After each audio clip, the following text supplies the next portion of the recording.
Okay, so we started with understanding financial statement analysis, what is it, and then we discuss financial reporting mechanics, that how is financial reporting actually done, and then we discuss financial reporting standards, that what are the standards through which accounting is done or financial reporting is done.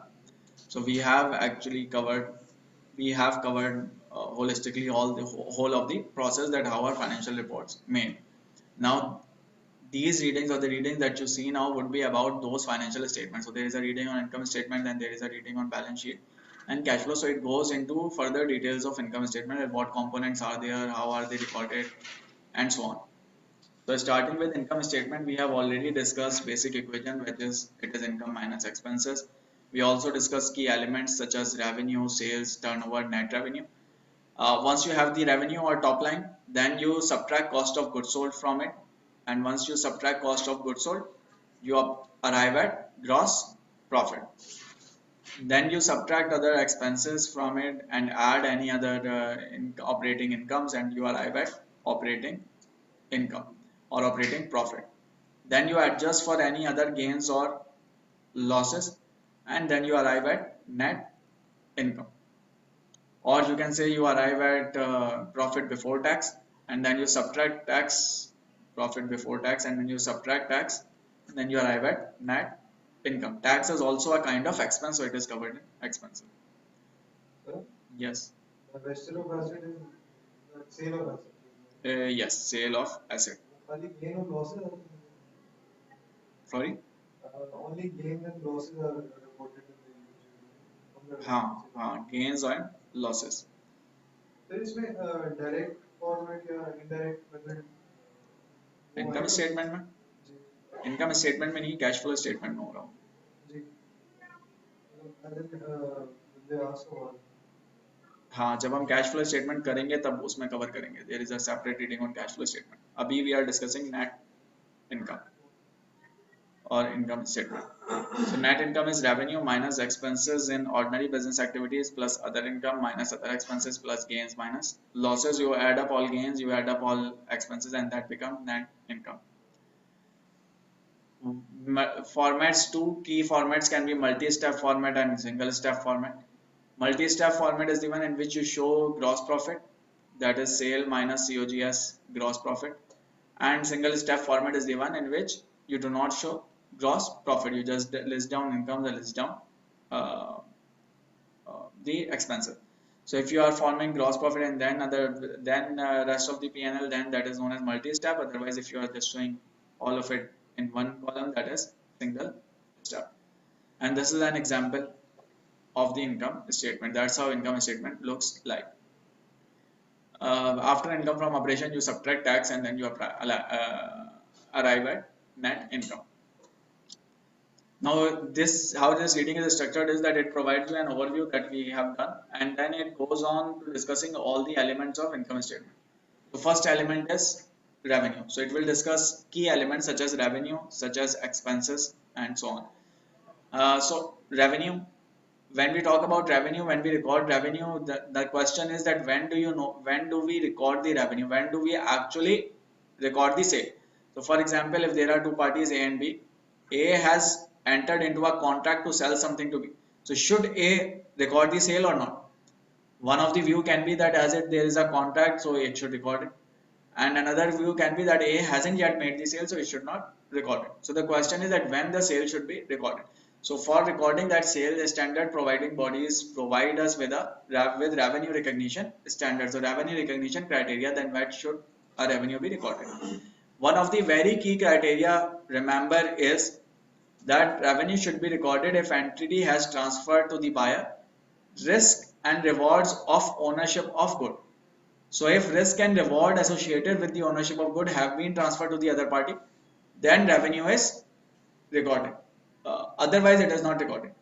Even if you have delivered it, but the risk associated with risk stays with you or the reward stays with you, then the revenue will not be recorded. Revenue will not be recorded. So, for example, if there is party A and there is party B, if A, नहीं, this is accounting standard. Risk and reward should be transferred to revenue to be recorded. Otherwise, revenue cannot be recorded. So if A sells something to B for $100 and there is a warehouse at which it is kept and it has been delivered to B's warehouse, but A says that okay, I have delivered it, I have sold it to you for a warehouse. During its stay in this warehouse, if a fire breaks out or if something happens, then I will bear that damage. This means risk is still with A. So A cannot record it as a revenue, as simple as that. So for the revenue to be recorded, all the risk and reward should be transferred. Otherwise, revenue cannot be recorded no matter if you have even delivered it or even if you have provided it to the other entity. So this is a very important concept. Make sure you remember it this because this will be used when you go into practical applications on job. The entity retains neither continuing managerial involvement to the degree usually associated with ownership, nor effective control over the goods sold. Amount of revenue can be reliably measured. So you can only record it once you can reliably measure the amount of revenue. If you cannot measure the revenue, that how much will the revenue be, you cannot record it. It is probable that the economic benefits associated with the transaction will flow to the entity that you expect to receive the payment. If you do not expect to receive the payment, you cannot record the revenue. The costs incurred to or to be incurred in respect of transaction can be measured reliably.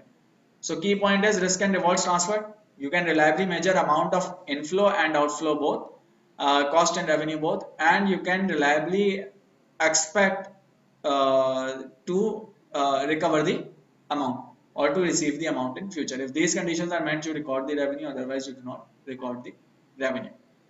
Is this Yes. the reason they state the bad debt expenses? मतलब समझ नहीं आया सवाल. Account receivable होता है, हाँ उसके नीचे फिर प्रोविजन फॉर बैड डेट होती है, हाँ इसी की वजह से होता है। किसकी वजह से? It is probable that economic benefits associated with the transaction. Yes. So if वो लेकिन बाद की कहानी होती है, वो बाद में होता है. सो अगर आपने रेवेन्यू रिकॉर्ड कर लिया, अगर आपको लगता है कि वो पे नहीं करेगा तो आपको रेवेन्यू रिकॉर्ड ही नहीं करना चाहिए अच्छा, और रिसीवेबल रिकॉर्ड ही नहीं करना चाहिए. वो डायरेक्ट लॉस है.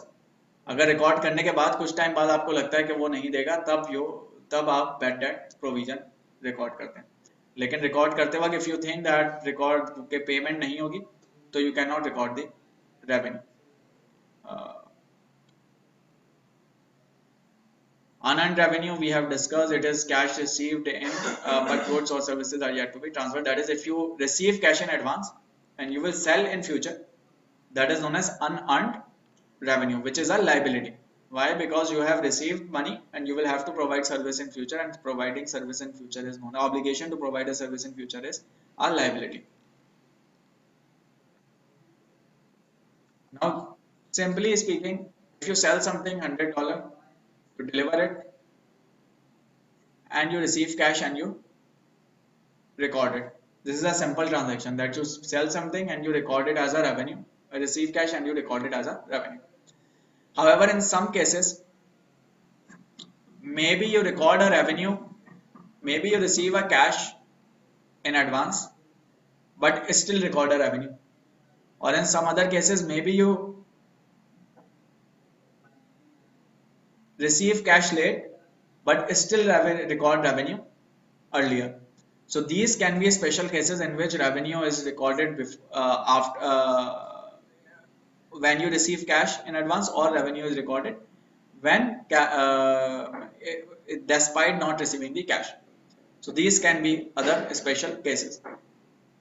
When can you record a revenue, and how much can you record it in these cases? That again comes from standards. So standards tell you that in what situations can you do it and how can you actually do it. So for example, in long-term contracts where the outcome can be reliably measured, the percentage of completion is used. So let's say that goods are not fully delivered. You haven't delivered the goods, but you are still recording a revenue. So you can record a revenue without delivering a good if outcome can be reliably measured, and if outcome can be reliably measured, and if it is a long-term contract. If you have a contract and if outcome can be reliably measured, you can record revenue in advance. So for example, subscription of a magazine. So if you can measure the outcome, if you know that this sale will be done, and if there is a long-term contract, you can record the revenue before actually materializing it. So, and how do you record it? So when, if this condition is met, how? By using percentage of completion method.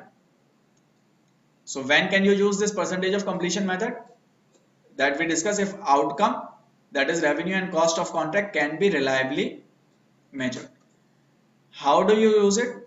So you, in this case, in percentage of completion method, revenue recorded is equal to cost incurred divided by total cost over the period multiplied by total revenue. So for example, you have a contract to build something.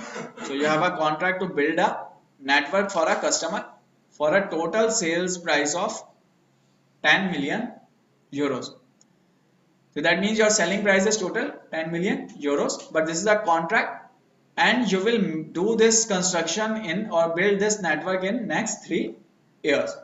So some part in first year, some in second, some in third. So now the question is, should you record all of this revenue at the end, or can you record it partially in initial years? So if outcome can be reliably measured, that is if cost and revenue can be reliably measured, then you can record it in initial years. How? By using percentage of completion. Percentage of completion says that revenue should be recorded in the same proportion as cost. So for example, in first year, you incurred 3 million of cost and total cost is 6 million. So that means percentage that you incurred in first year was 50%. Total cost is 6 million, total revenue is 10 million and total cost is 6 million. In first year you incurred 3 million, which is 50% of cost. So you can record 50% of revenue. In second year you incurred 5.4 is total till the end of second year. So the difference is 2.4 million.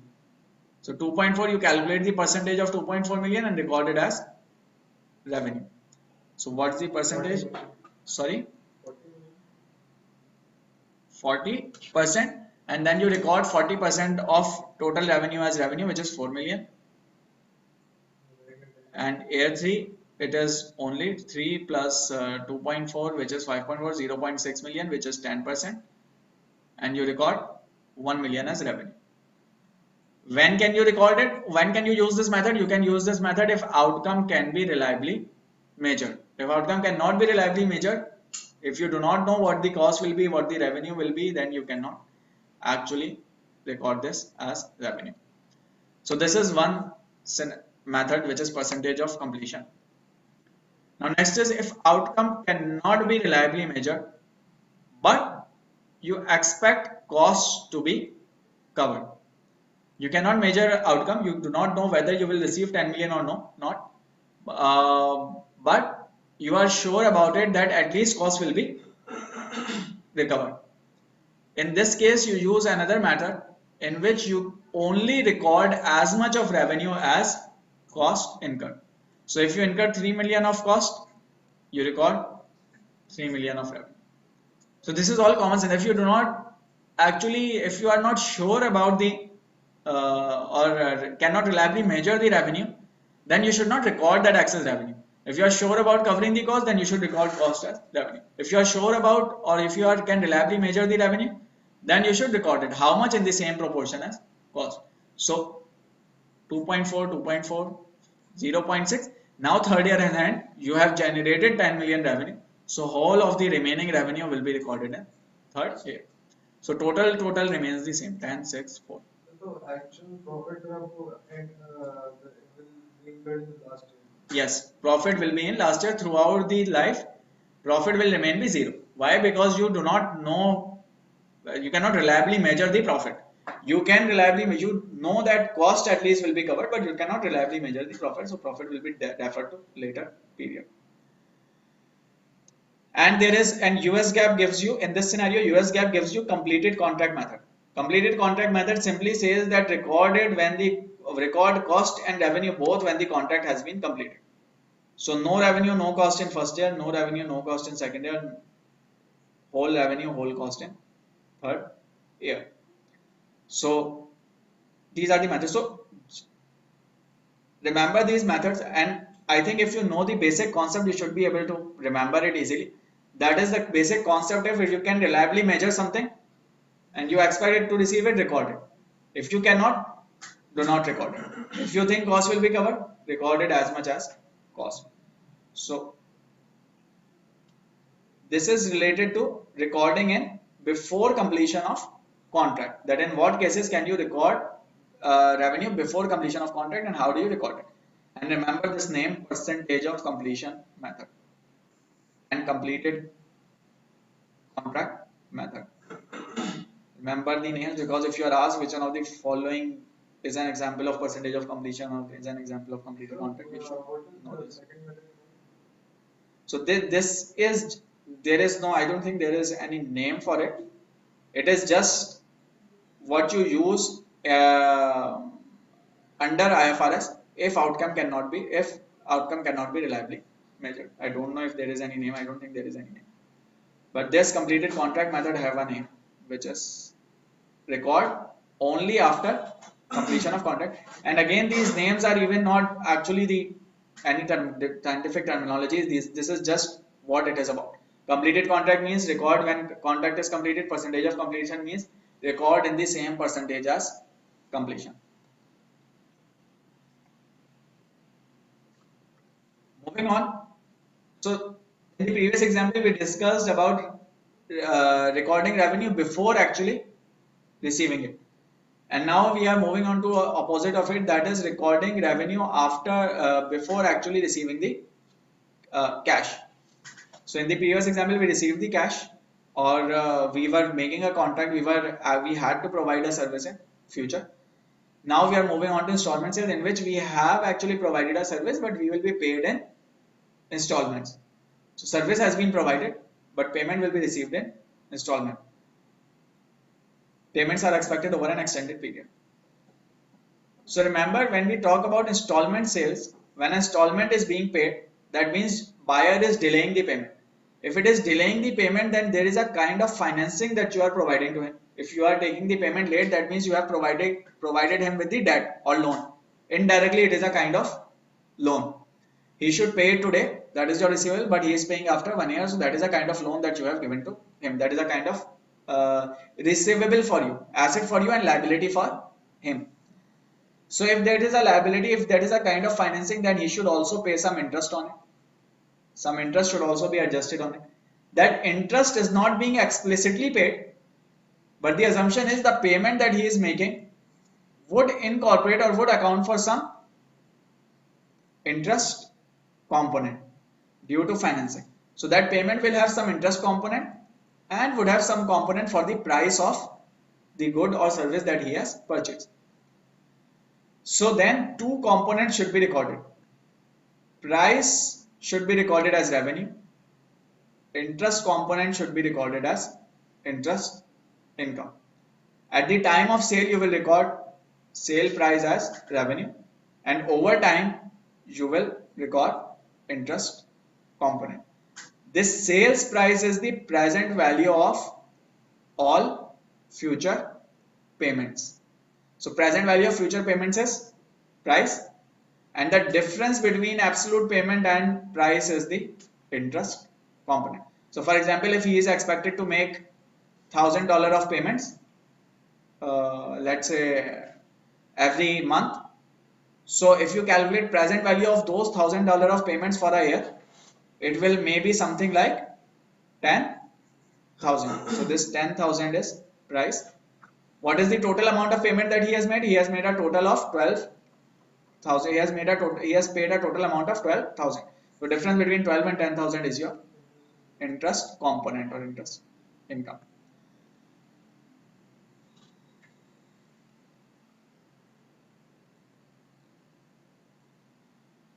Moving on, if seller is either assured of collecting selling price or able to estimate amounts that will not be collected, then sale is reported at. So this is for IFRS, and when you record it when it is probable that amount will be recovered and cost and revenue can be reliably measured.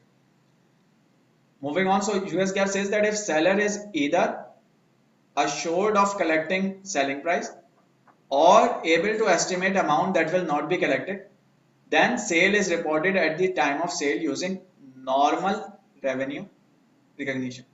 That means you do not actually account for interest component or something, you record it just through normal revenue recognition. If these two conditions are not met, that means it should not be recorded. The whole revenue should not be recorded. If there are chances that he might not be able to pay you, then whole revenue should not be recorded. So if these conditions are not met, and then some of the profit is deferred. By deferred means you will record it in later period, and one of the two methods might be used: installment method and cost recovery method. In installment method, you calculate percentage of total profit to sale. What does it mean? You calculate profit margin. So for example, total sales value is 100 and the profit that you will make out of it is $10. So margin is 10%. So first step, you calculate the margin and you record profits in proportion to every payment. So for example, if first payment comes in of $20, you record 10% of $20 as profit.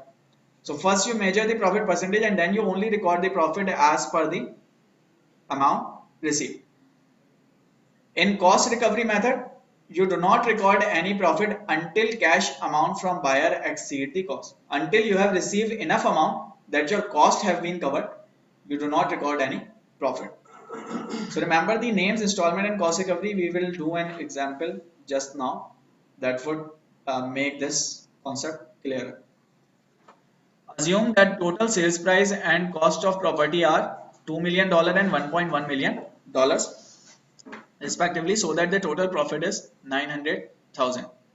Amount of cash received by seller as down payment is 300,000 with the remainder to be received later.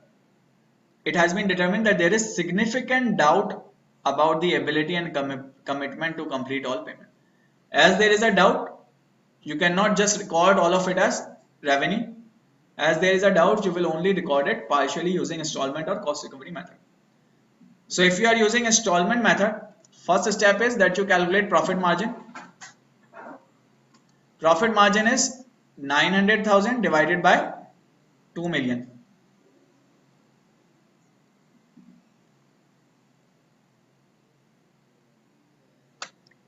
Which will be 9 divided by 20, 45%. So second step, how much do you record? You receive the payment of 300,000. So from 300,000, you only record 45% as profit. And that is 135,000. So under installment method, you will only record 135,000 as profit. However, under cost recovery method, you will only record a profit once you have recovered at least the cost. How much is your cost? Your cost is 1.1 million. What is the payment? You have received payment of 300,000. So you haven't yet recovered your cost. As you haven't yet recovered your cost, your profit will be 0. You will not receive a profit until and unless it exceeds the cost. Once it exceeds the cost, then you record the profit amount in excess to cost. Yes. We are only talking about the first year, right? As in, For any year, this is the method that will be used. जिस साल में भी down payment हुई उसी के profit हम calculate here we are only talking about first year. So we won't even calculate the loss as in 1.1 minus 300K. Loss नहीं है ना? Profit तो नहीं है, Loss भी नहीं है. फ्यूचर में आएगी ना आपके पास इनका. आपने सेल क्यों करी है? सेल करिए ताकि फ्यूचर में पैसे आएंगे. So it is not a loss. If you think that this 1.1, if you think that in future payment will not be made at all, if you know that there is a loss, payment will not be made, then you do not record it as in books. You record it just as a loss. So you book it as a loss if you think that loss will not be made. So currently you haven't received the payment, but in future you will receive the payment. If you think that future payment will not be received, then yes, you should book it as loss. So you wouldn't do any of these accounting. You will just book it as loss state. Anything for which you think or anything for which it is probable that a loss will be made and it can be reliably measured, you should record it as cost. That is prudent accounting. So still on revenue, so in revenue we have discussed two, three concepts. Now, another concept on revenue is of barter transaction. What is a barter transaction? For example, if company A gives out something and takes another thing, a service or good from B, that is known as barter transaction. For example, if A gives advertising space to B and B gives an equipment in return, that is a barter transaction.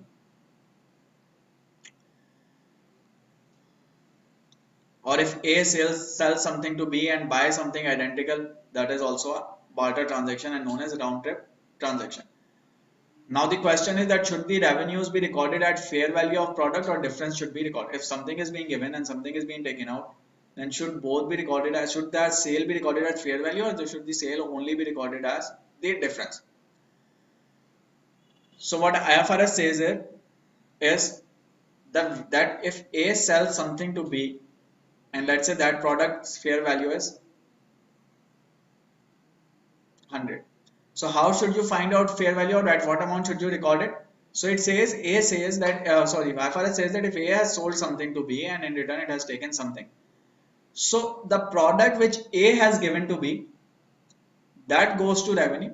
But what is the amount that should be recorded? It says that, for example, if it was product X, then you should go and find out that what is the value of product as X in trade with respect to other parties. That is, if this X is being sold to any other party, what is the value on that X which you are getting? And the value that you are getting is the fair value and that should be recorded as revenue. Other selling price or cost? Selling price. So not the selling, here you will be selling at a different price, right? So you are just exchanging good. But when you record it as revenue, you should go and check out that if you sell it to someone else, when you sell it to someone else, what is the price that you get? You should record it at the same price. And if you do not sell this product to anyone else, that means it is not your product. It might be an asset, it is not your product, it is then not a part of revenue. Then, if it's a revenue, then it will not show in the cash account, but in the assets. As in, मतलब? तो अगर ये गाड़ी है तो property plant equipment है अगर आ गई तो पीपीई वाले अकाउंट में इंक्रीज होगा ना फिर रेवेन्यू नहीं होगा ना? अगर प्रॉफिट हो गया हाँ, तो तो क्या पूछना, सवाल क्या है? the increase from the asset side will be not from cash but from the property. हाँ, नहीं, मुझे सवाल अभी भी समझ नहीं आया, क्या सवाल है? Basically, A ने गाड़ी तो दे दी गाड़ी, पहले आप बात किसी एसेट की कर रहे हैं या रेवेन्यू की कर रहे हैं? asset की करना है. And Same. I'm just trying to balance out the equation because there is no exchange of cash, right? Hmm, So to balance it, you will have to increase the assets. आपने क्या दिया है? एक asset दिया ना?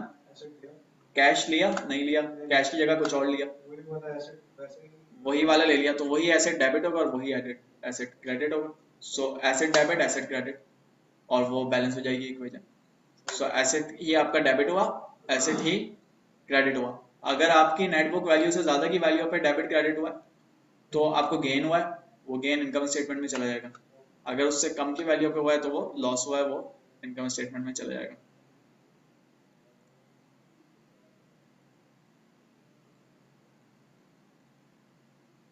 So US GAAP again similar treatments. Revenues can only be recognized at fair value if company has received cash payment for such services historically, otherwise use the carrying amount.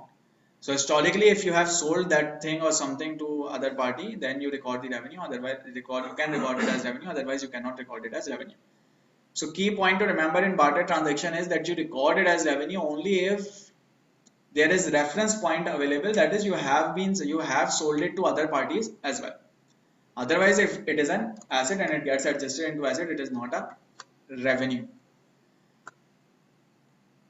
So that was about sales. Now, sales recording or recognition or recording. Now, with respect to reporting, there can be two types: gross reporting and net reporting of sale. Gross reporting is mentioning sales and COGS separately and then showing gross profit, and net reporting is providing sales minus COGS. What do we mean by that? This. So let's say there is an airline. Airline has air ticket, and that air ticket, for example, costs $100. Let's say there is an agent who sells it for airline. When agent sells it to the consumer or customer, agent sells it for 120. So that means agent sold it for 120 and the cost for agent was 100. So now the question is, should agent show 120 as revenue and then show cost of goods sold as 100 and then show this 20 as gross profit, or should it show 120 minus 100 as revenue? If it shows 120 minus 100 as revenue, that is known as net reporting, that is you are reporting net sales. If it shows 120 and then minus 100 and then 20, this is known as gross reporting. So which makes more sense for agent? For agent, this makes more sense. Why? Because agent is not the owner of this ticket. Agent risk and reward of this ticket is with airline. This is the sale of airline, not agent. Agent is just charging a commission to sell it, and so agent's revenue should be commission and not the total revenue. So this is net reporting, gross reporting and net reporting. So US GAAP says that you should use gross reporting, this gross reporting only if company is primarily obligated, that is company has the obligation. So here agent does not have obligation to customer. Airline has an obligation to provide the service to customer.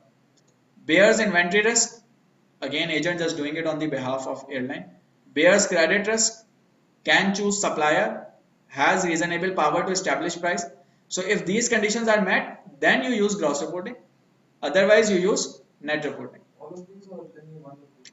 All of these. So if one of these is generally you can say is met, then others will also be generally met. So if airline is the primary obligator, if it has primary obligation, then obviously all the risk and rewards will be with airline. So credit risk, inventory risk, all these rewards will be with airline.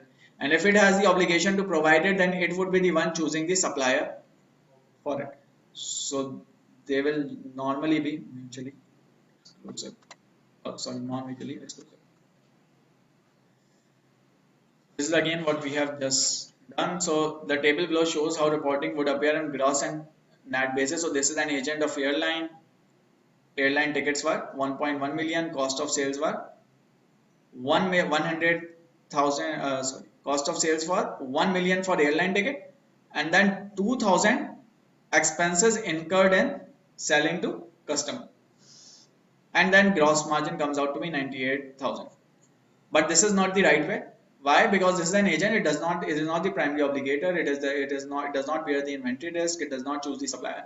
So you go with net reporting, and in net reporting, revenue will be selling price of ticket minus buying price of ticket. So 1.1 million minus 1 million, which is 100,000, and then it incurred some expenses in order to sell these ticket to the customer.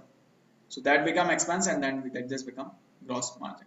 So this is the difference between gross reporting and net reporting. You should know when should we use gross and when should we use net reporting.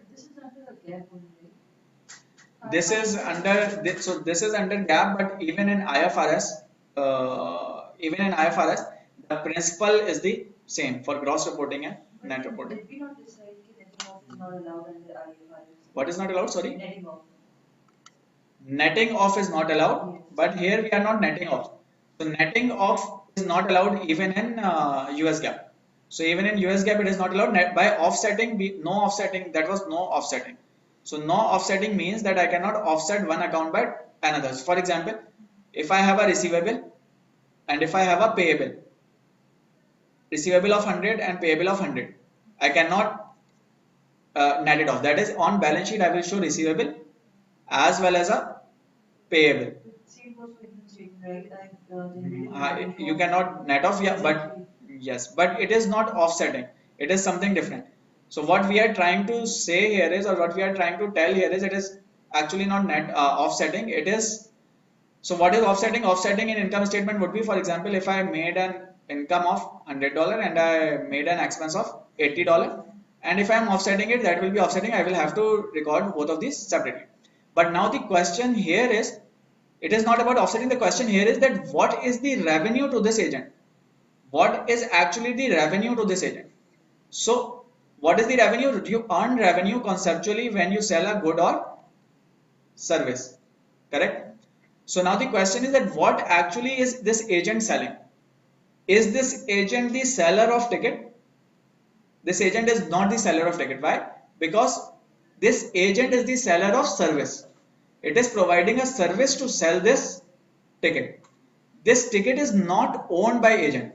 So agent does not own this ticket. As it does not own this ticket, it cannot sell it. So as it does not own this ticket, it cannot sell it. So what is it selling? It is selling the service, and for that service it is charging a commission. So this commission should be the revenue of this agent. So it is not about offsetting. It is about conceptually what is the revenue, what is the business that agent is doing.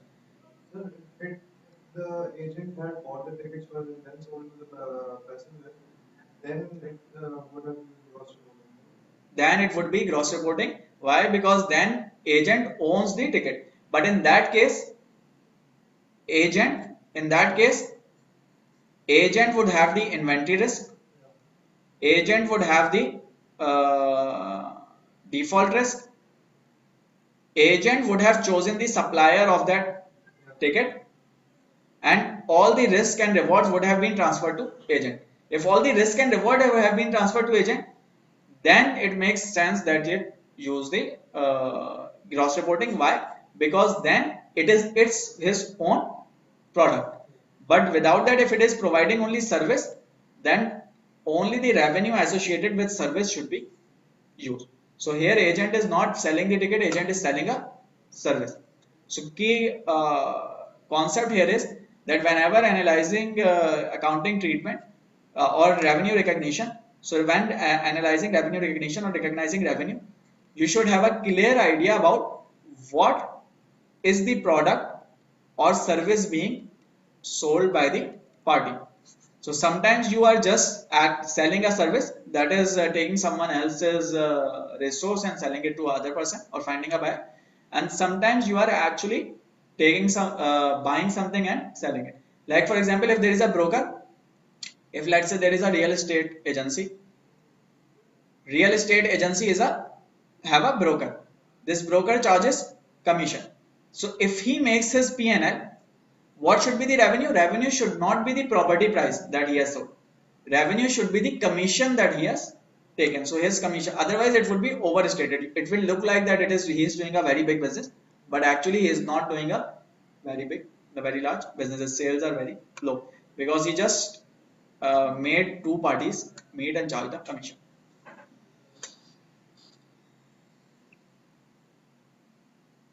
So what are the aspects of company's revenue recognition policy relevant for financial analysts? Does the policy result in sooner or later recognition?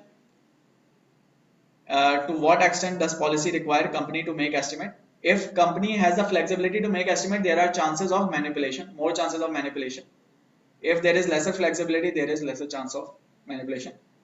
Look for differences between revenue recognition policies when comparing the two companies. So if you are comparing revenue of two companies, then you should also find out what are the revenue recognition policies. Maybe one of the companies recognize it sooner, maybe another company recognize it later, so it won't be comparable. Might not be able to calculate monetary impact on the differences, but can characterize on basis of relative conservatism. So when you are comparing two companies with different revenue recognition policies, maybe you are not able to calculate the exact amount in monetary terms or make them comparable exactly. Why? Because that would require a lot of assumptions and a lot of details. But even then you can have a simple idea about which one is more conservative, which one is lesser conservative or more aggressive. And based on that you can apply a premium or discount to your valuation or comparison. So this is about revenue recognition. In May 2014, FASB and FASB and ISB came up with some standards as a part of their revenue recognition standards, a part of their initiatives to converge the accounting standards. And the key aspects of these standards were the core principle was that revenue should be recognized to depict the transfer of promised goods or services to customer in an amount that reflects the consideration to which entity expects to be entitled in exchange of those goods and services. And this approach that was taken in this standard was principle based approach, means a specific rule is not given. If you think that it can be reliably measured, if you think risk and rewards are being transferred, then you record it. It also provided 5 steps to recognize revenue. Those 5 steps were: identify the contract with a customer first. What is the actual contract? Then identify the performance obligations. What actually is the obligation? Then determine the transaction price, that at what price should it be transaction be executed. Then allocate transaction price to the performance obligation in the contract, that who will pay what price. Recognize revenue when the entity satisfied a performance obligation. So this is the 5-step framework that they gave for revenue recognition.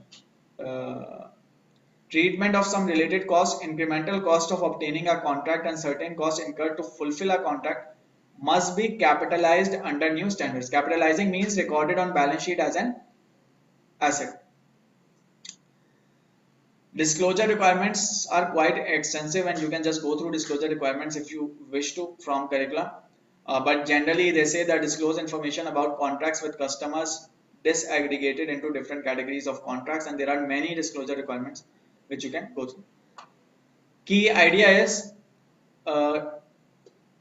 that this effort or these standards are an effort to converge the accounting standards, or are a part of the efforts by ISB and FASB to converge accounting standards, and they have continued to come up with converged standards on which they both align. So that was about revenue. After revenue comes expense, that how do you recognize expense. So we already discussed that matching principle is used in expense. It means you match expense with revenue. If I am making a P&L for this month, I will take this month's revenue and this month's expense. Period cost, we record in period when the company incur the expenditure. That we also discussed, that if you are paying for next month, you do not record it in this month's P&L. What can be the impact on performance?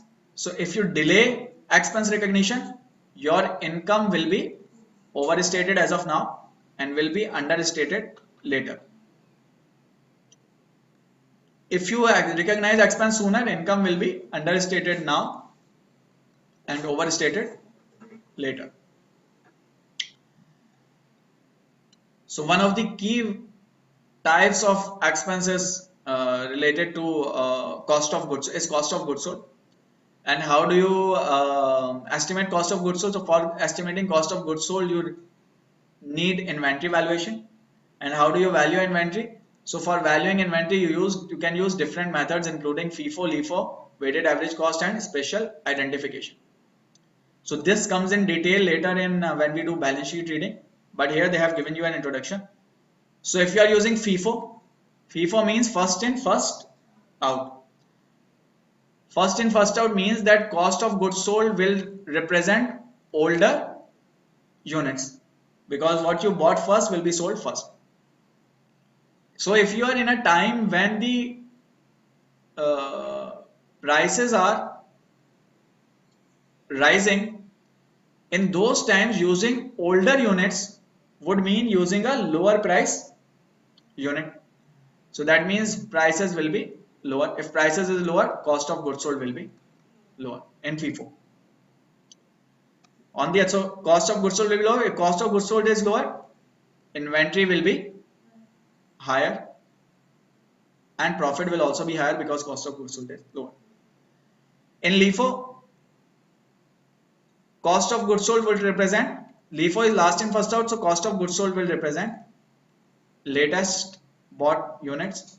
If prices are going up, these latest bought unit would have higher price, and higher price would mean COGS is higher and inventory is lower. And for weighted average cost, you take a weighted average, so it will be in between FIFO and LIFO.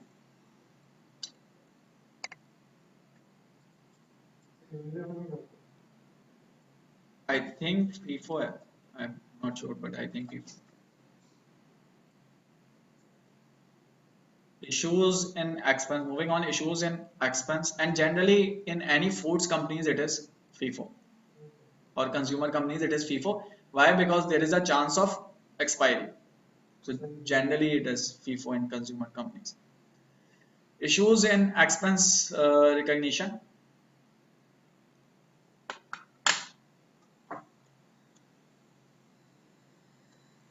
So when you are recognizing expense, in some cases maybe you are making some estimation or using an estimate. So for example, doubtful accounts are an expense. If you record a bad debt expense, provision for bad debt is a expense.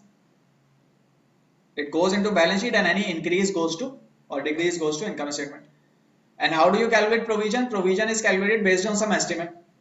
That is the management's call about a management. It is based on management's view about ability to recover that. So that means management can increase provision to understate earnings or can decrease provision to overstate earnings. So that can be a problem.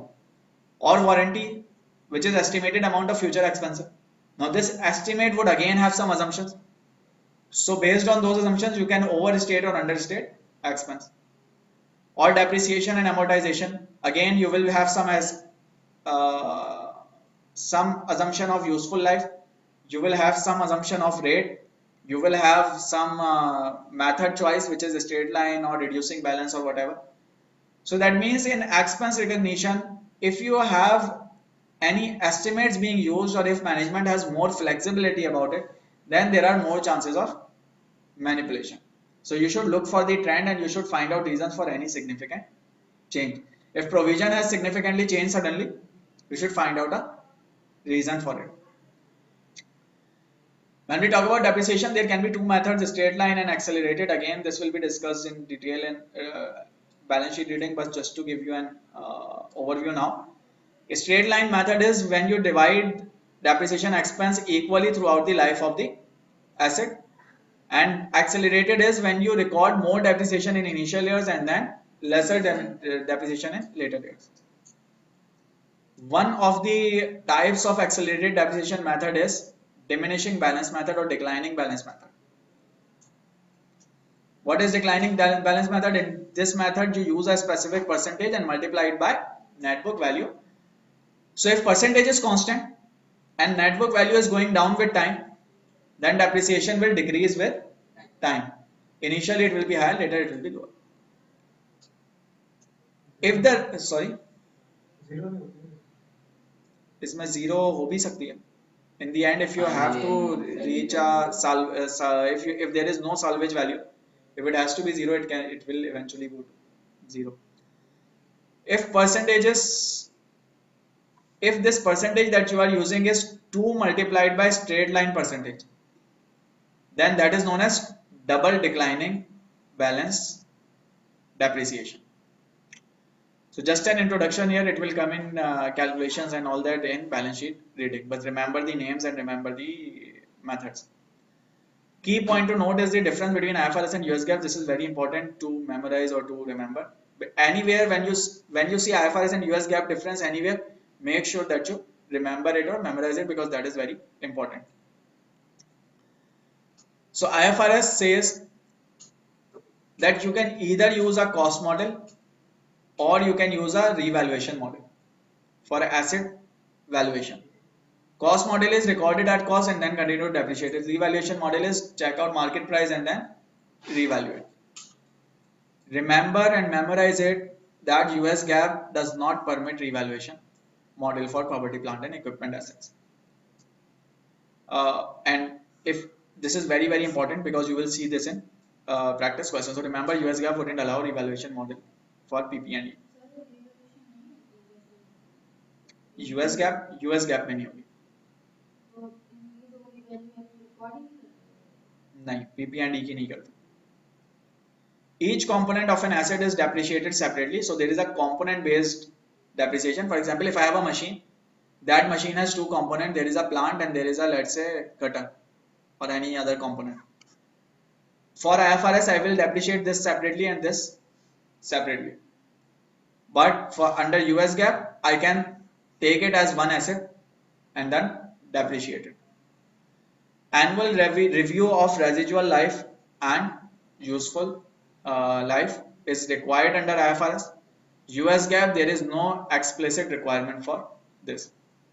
In most cases amortization is same, schedules are same for IFRS and US GAAP, and amortization is done using straight line method. Remember these differences, and the most important one is the valuation model and component based depreciation.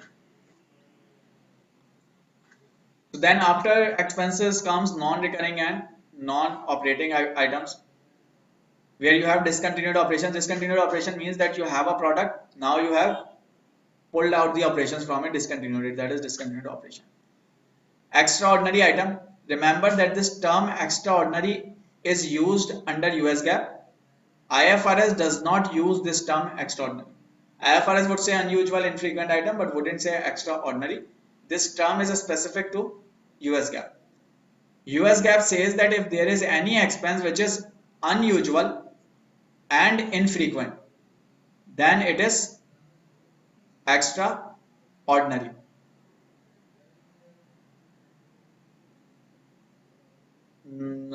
Either then it is extraordinary, and then it is not a part of continuing operations, it is shown as an extraordinary item or extraordinary expense or income, whatever. On the other hand, if it is either unusual or infrequent or normal, then it is a part of continuing operations. This is extraordinary. In IFRS you do not have any term such as extraordinary. IFRS just says that if there is anything material and unusual, then you should disclose it in a separate line item or show it as a separate line item. But extraordinary word is not actually, terminology is not used. Changes in accounting policies, this is very important to remember. There are two types of changes: change in estimate and change in principle. For example, if I have an asset, I am depreciating it with a straight line method, and within a straight line method I assume the life of 6 years. Now I have changed it to 5 years. So this is a change in estimate. On the other hand, if I say that from now on I will not use a straight line method but I will use accelerated depreciation method, then it is change in principle. So remember, if there is any change in accounting principle, then you need to adjust it in the past statements as well, and you have to restate the past statement. How many years we have to go back? Past कितना? So I think I am not sure, but I think there is a requirement for 3 years or something like this, but I am not sure, not really. So you change it in past as well, and this also depends on the items. So for example, if I talk about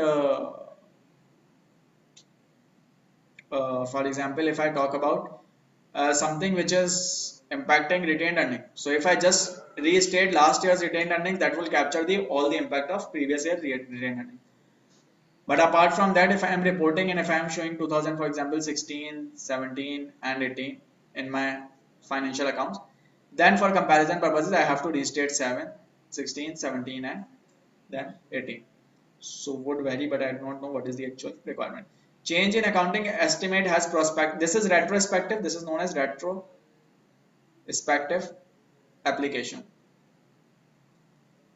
Prospective application is when you do not restate, when you do not need to restate previous accounts.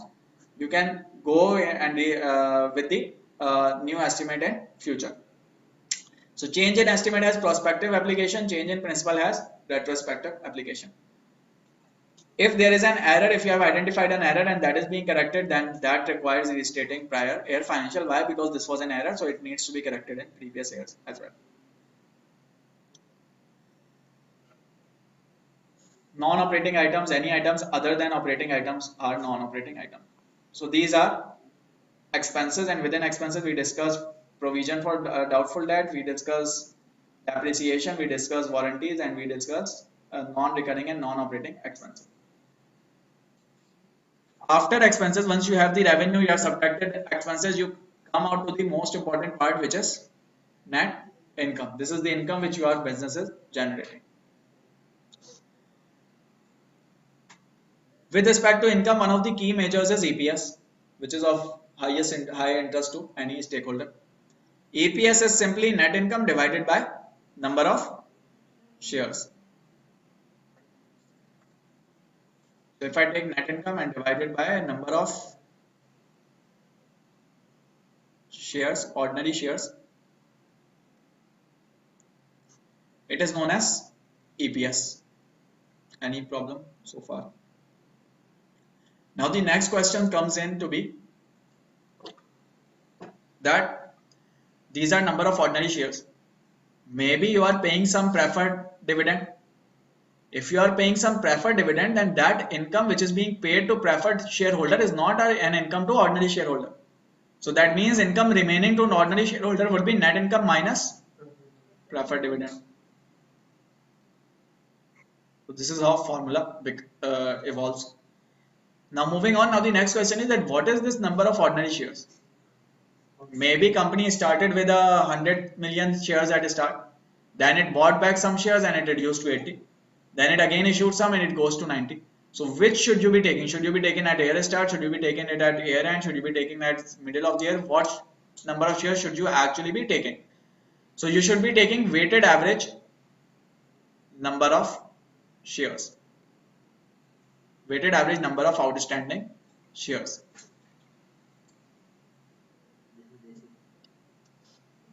Sorry? So forget about basic or diluted for now. We will just discuss it shortly. For now, any EPS, whatever EPS you have, you subtract preferred dividend and you take weighted average shares. Now the question is, how do you calculate weighted average number of outstanding shares? So let's say there is a company which started with 100 shares.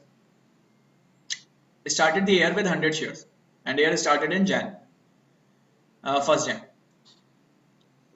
Then let's say on 31st March or 1st April, company bought back 20 shares. So when it bought back 20 shares, what will be the amount of how many shares will be left? 80. So it bought back 20. Sir, buyback always means reduction in the amount of shares also. Yes. Then from 31st March, let's say it goes to 30th September and it issued new shares. And let's say it issued 10 shares. When it issued 10 shares, it will then be 90. And then till the year end, 90 remained with the company. Company did not have any other transaction, share buyback or share issue transaction during the year. So how do we get weighted average? So we start with the beginning of the year. At the beginning of the year, shares were 100. For how many months did it keep 100 shares? It kept 100 shares for 3 months. January, February, March. So that means 100 were there for 3 months. So what will be the weight of this 100 in total year? It will be 3 divided by 12. Then 80 for April, May, June, July, August, September. For 6 months. April, May, June, July, August, September. So 6, so that means 80 remained there for 6 months. Then 90 for next 3 months. So 90 remained there for 3 months. And if you calculate it, you will get weighted average number of shares. Any problem up till here? So this is how you get weighted average, and once you have weighted average, you use weighted average and number of ordinary shares. Any problem so far? 7.5. Maybe, probably.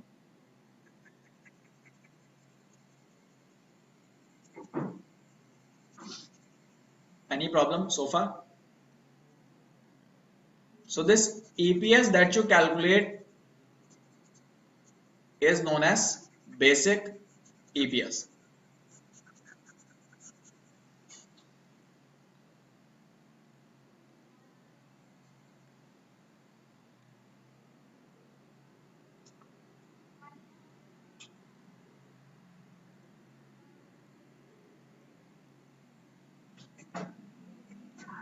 This is known as basic EPS. Now let's say a company has different types of instruments on its balance sheet. Different companies have different instruments. So let's say there is a company which has a convertible loan. Convertible loan means that it is convertible into equity. If it gets converted into equity, number of shares will go up. Correct? Sorry? Number of shares will, whatever the denominator is, it will go up. So that means EPS will change. So there is a chance that EPS can change. Why? Because a convertible security can be converted into equity. So if it is a, let's say, convertible loan, then what will be the impact? Impact will be your shares will go up, and as it is a loan, you are paying some interest. If it is converted into equity, you will no more pay some interest. So your income will be, interest will be added to net income. You are paying an interest on loan. If it gets converted into equity, you wouldn't pay any interest anymore. So it will get converted into, it will become your, it will be adjusted into net income. But when you pay interest, you get some tax savings. Correct? When you pay interest, your tax reduces. So that means if I do not pay interest, my benefit will not be total amount of interest. My benefit will be interest into 1 minus tax rate. So that means if I have a loan and if I convert it, then my new equation will be net income minus preferred dividend plus interest into 1 minus tax rate divided by number of outstanding shares, whatever it is, being increased by this conversion. Any confusion so far? Let's say that I have a preferred stock which is convertible.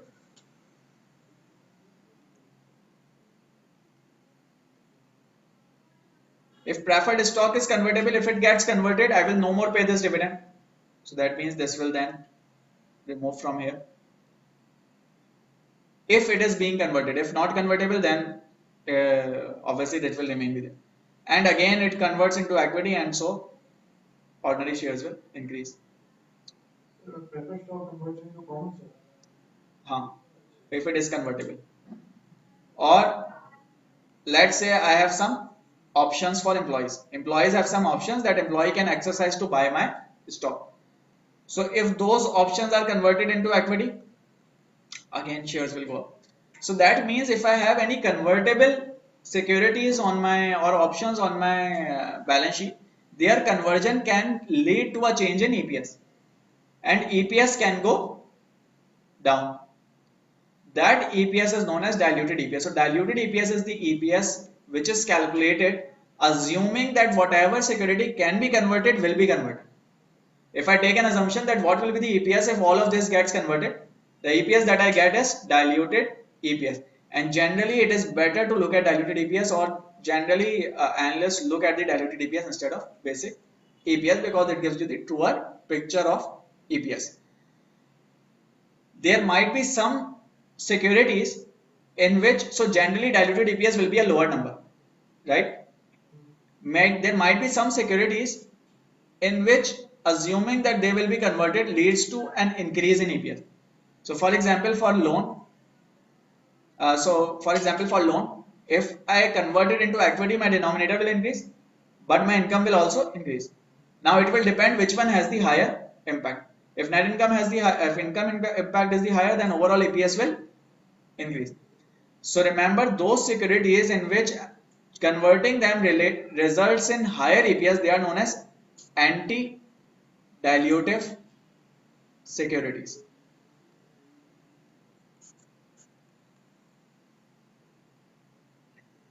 And remember a key concept, that when you calculate diluted EPS, if it comes out to be higher than basic EPS, then basic EPS is the diluted EPS. So diluted EPS is the lower of the two. It always have to be lower of the two. So it can never be higher than basic EPS, because the name, as name suggests, it is diluted. What can be the maximum possible dilution? So, but the EPS reported will still be that lower number. Yes, yes. Reported So basic EPS से वो diluted होता है, but basic diluted नहीं होता. अगर diluted basic से ज्यादा आएगा तो हम बेसिक को ही डाइल्यूटेड कहेंगे. वो रिपोर्टिंग भी उसी में डाइल्यूटेड उसको डाइल्यूटेड ही उसी को कहेंगे, डाइल्यूटेड उसी को रिपोर्ट करेंगे. So diluted is always the lower of the two. So if you are given a question and you are asked to calculate diluted EPS, do not just calculate it assuming conversion and then report it. Once you have calculated it, match it with the basic, and if basic is lower, take that as diluted. Or if diluted is low, you will see some practice questions like these. Let's do question on this. So this you can do. These are, I will just pass through these. I will do the other questions. This is these. I will pass through basic questions which we have already done, and then you can practice it. What is the weighted average number of outstanding shares? We have already done an example, so you can easily calculate weighted average number of shares. What is the basic EPS? Basic EPS is net income minus preferred dividend divided by weighted average shares. So that's how you get it. So shouldn't be a problem. You can practice it on your own. If converted method, so they are telling you for the year ended this, they had a net income of 1.75 million, had an average of 500,000 shares outstanding. So already given you an average of 500,000 shares. So your EPS, basic EPS should be 1.75 million divided by 0.5 million. This is your basic EPS. If there is no preferred dividend, which I don't think there is any. Or each share of preferred pays a dividend of $10 per share. So $10 per share, and there are 20,000 shares of convertible preferred. So that means you also subtract preferred dividend. 10 into 20,000, 200,000, which is 0.2 million. So this will give you an EPS of 3.1. Now if you have to calculate diluted EPS, they have told you that it is convertible, and no, each share of preferred pays a dividend of this, and each is convertible into 5 shares of common stock. So each is convertible. So if it is convertible, if you convert it, then you have total of 20,000 preferred shares.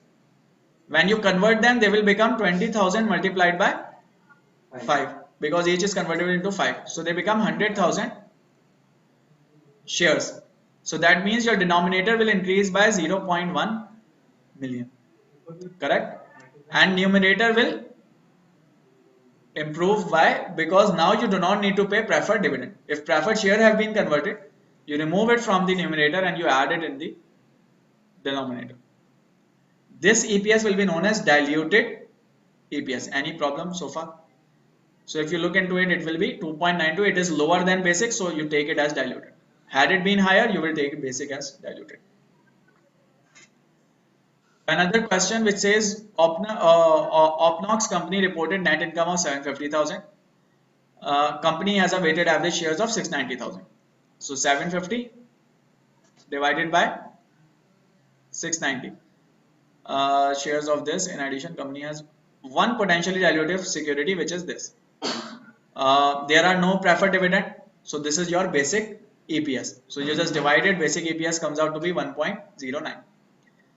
Now they are telling you there is potentially convertible security, which is $50,000, 6% convertible bond. 6% is interest or coupon. 50,000 is the value of convertible bond. And I need to know the tax rate as well. Tax rate I don't think is given Here is tax it rate given? of 30%. Tax rate of 30%. So if I get it converted, if it gets converted, then I will no more have to pay an interest. So interest added. What is interest? 6% of 50,000. But then I should add the after tax cost of interest. Why? Because I will be saving after tax cost of interest. So into 1 minus 0.3. And in denominator it gets I have higher shares. How? So they have told you that these bonds can be converted into 10,000 shares. So that means in denominator it increases by 10,000. And I calculate diluted EPS, it comes out to be 1.07. It is lower than 1.09. So this is the diluted EPS. Any problem so far? So one more example which is different. In a high tech company reported net income of 2.3 million for the year ended 30th June 2009 and had a weighted average share of 800,000 common shares. The outstanding at the beginning of the fiscal year, the company has outstanding 300. So there is no preferred stock. Assuming there is no preferred stock, what will be the basic EPS? Basic EPS will be 2.3 million divided by number of shares 0.8 million. This is basic EPS. Now they have told you you have 30,000 options which can be converted into stock. When employees convert these 30,000 options, they will pay a price to the company. What is that price? That price is exercise price. So these 30,000 options can be converted using exercise price of 35. No other, and market price is 55. So now the question is that if they converted, how many shares would they have? Uh, so assuming that each option is convertible into one share, total number of shares should increase by 30,000. Correct? 30,000 would mean 0.03 million. Correct? This should be the case. But what happens is that company is also receiving some money. What will company do out of it? Company would go to market and purchase back shares again. So it will again reduce. So when options are exercised, what company do is in order to manage ownership, it takes the money and goes to the market and buys back share from the market. So that means it will buy back. How many shares will it buy back? It will depend on the money that it is getting.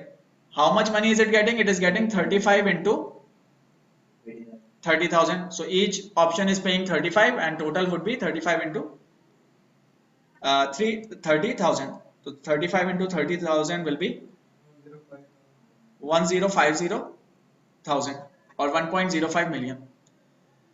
So that means company will receive this amount. Any problem so far? Now it goes to market, takes this amount, goes to market and buy back share. When it buy back share, what is the price that it will get? It will get $55 of price. So when it buys back share, how many shares will it buy? It will buy 1050,000 divided by 55. So that means it buys back 19,091 shares. Correct? So when the options were exercised, number of shares increased 0.03 million. But then company went and bought back shares, so it reduced by 0.019091 million.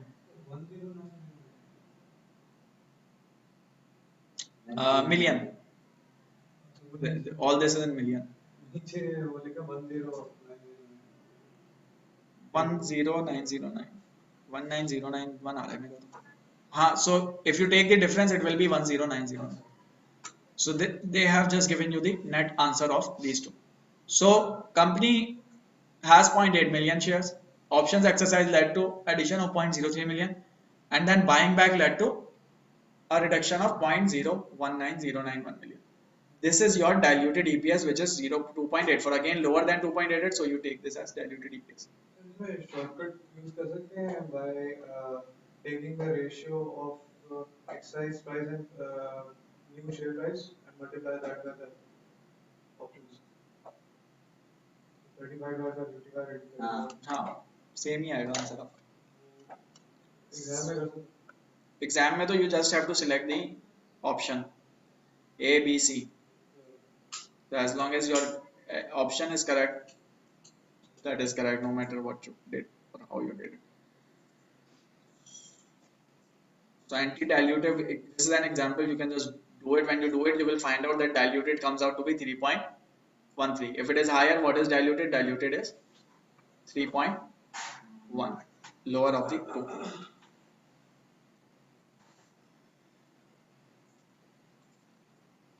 Last or second last topic is analysis of income statement. This only tells you about the tools which you can use in income statement. So whenever you are analyzing financial statements, two key tools are common size analysis and ratio analysis. Common size means making a statement in which all variables are comparable. So for example, if I have this income statement and if I take sales as 100% and take everything else as a percentage of sales, this is a common size analysis. So this can help me find out trends. So it will tell me that cost of sales are significantly different. Research and development, this company invests more in research and development, this is not investing at all in research and development, and so on. So this is one way of doing it. Another possible way is to uh, find out the ratio. Ratio analysis would include primarily when we talk about income statement, primarily ratios in income statement are growth, ratios and margins, which is profitability. And what is profitability? So gross margin is gross profit divided by sales. Operating margin is operating income divided by sales, and net margin is net income divided by sales.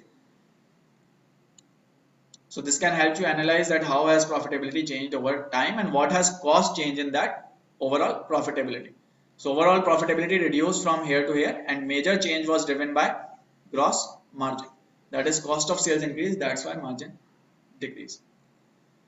So once you are done with it, earnings and everything, then next part is other comprehensive income. And this we have already discussed what goes in other comprehensive income. Generally, unrealized incomes losses go to other comprehensive income, or anything which impacts equity but is not recorded in income statement goes to OCI. Like for example, foreign currency translation adjustment, unrealized gains and losses on derivative contract, unrealized holding gains and losses, certain cost of companies defined post retirement plan, like for example actuarial gains and actuarial losses. So remember, when you have unrealized gains or losses, they go to OCI. When these gains or losses are realized, then they go to income statement or P&L. One point to note here is that when we talk about securities, there are different types of financial securities, there are different types of investment or securities. Like for example, held for sale, available for sale, trading securities. These names have now changed, and in later readings when we go into balance sheet, we will discuss this in detail and discuss the new names.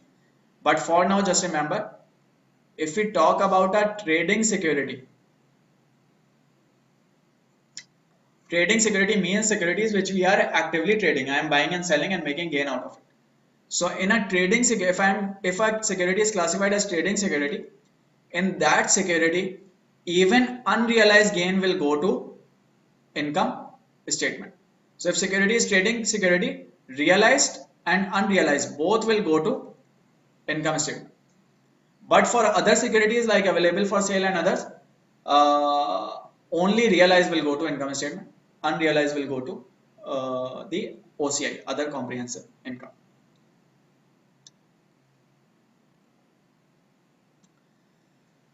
So and also revaluation, as we discussed earlier, revaluation would also go to this OCI.